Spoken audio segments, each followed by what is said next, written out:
এই যে আমাদের ঝনঝনে গ্রামে সর্ষে ক্ষেত, আপনারা দেখতেই পাচ্ছেন কত সুন্দর দৃশ্য। আপনারা দেখতেই পাচ্ছেন, ভিডিও চালু করে দে।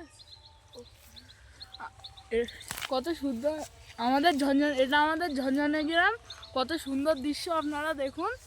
এখানে এখানে আমাদের চাচা জ্যাঠারা চাষ করে রেখেছে সর্ষে ক্ষেত, আপনারা ঘুরতে আসবেন। দেখুন কত সুন্দর দৃশ্য, কি সুন্দর, কত সুন্দর সর্ষে ফুল ও সর্ষে ক্ষেত হয়ে রয়েছে। একটু দুর্বল হয়ে গেছে, এইগুলো কি সুন্দর ভালো ফুল ফুটেছে। এগুলো এখনো সবে ফুল আছে। এইগুলো এইগুলো সর্ষে হয়ে আছে, কদিন পরে কাটা হবে। এগুলো বলতে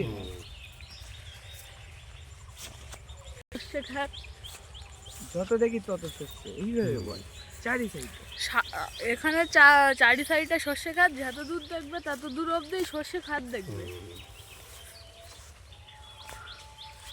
দেখুন এত সুন্দর, দেখতে পাচ্ছেন কত সুন্দর দৃশ্য প্রকৃতির। ওই দেখুন ওখানে একটা আম বাগান আছে। তোর মতন বলতে থাক। আমরা নতুন ভিডিও করতে, নতুন পেজ খুলেছি, আমরা নতুন ভিডিও করছি। আপনারা পেজটাকে সাবস্ক্রাইব ফলো করুন। তোর মতন তোর মাথায় যা আসবে। দেখুন এখানে আমরা যত সামনের দিকে এগোবো ততই সর্ষে ক্ষেত। দেখুন শেষের মুখে নেই, এইভাবে বলতে থাক, যত দূরে যাবো তত। আমরা যত দূরে যাবো ততই সর্ষে ক্ষেত। সর্ষে ক্ষেত আমাদের এই ঝনঝনিয়া মাঠে শেষ নেই। এইভাবে বলতে থাক, চুপ করবি না। এই দেখুন সামনে একটা আবার বাগান আছে। আমরা এখন যতই এগোচ্ছি ততই সর্ষে ক্ষেত মনে হচ্ছে যেন সর্ষে ক্ষেত আর শেষই হচ্ছে না। সামনে দেখো সব সর্ষে গাছে ফুল ফুটেছে। সামনে দেখুন ওয়ান্ডারফুল, এইভাবে সামনে দেখুন সব হলুদে হলুদ হয়ে আছে। সামনে দেখতে খুব ভালোই লাগছে,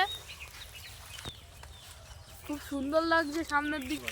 তোমরা অবশ্যই এদিকে ঘুরতে আসবে, এদিকে দেখে এই সর্ষে ক্ষেত দেখে কি আমাদের গ্রামটাকে দেখে প্রকৃতির সুন্দর সুন্দর দৃশ্য দেখে আপনাদের চোখ জুড়িয়ে যাবে।